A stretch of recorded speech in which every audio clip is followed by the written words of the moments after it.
ಉತ್ತರ ಕೊಟ್ಟಿದ್ದಾರೆ ಸರ್ಕಾರದ ವತಿಯಿಂದ.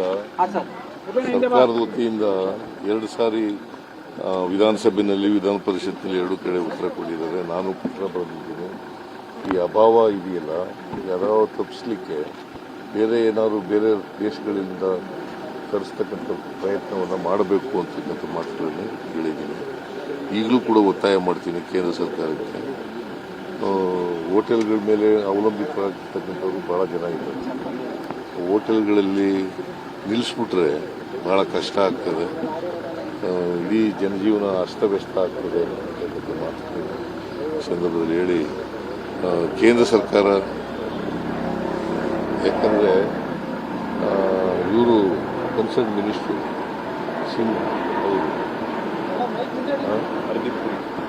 ಪೂರಿಯವರು, ಅವರು ತೊಂದರೆ ಆಗದಿದೆ ನೋಡ್ಕೋತೀವಿ ಅಂತ ಹೇಳಿದ್ದಾರೆ.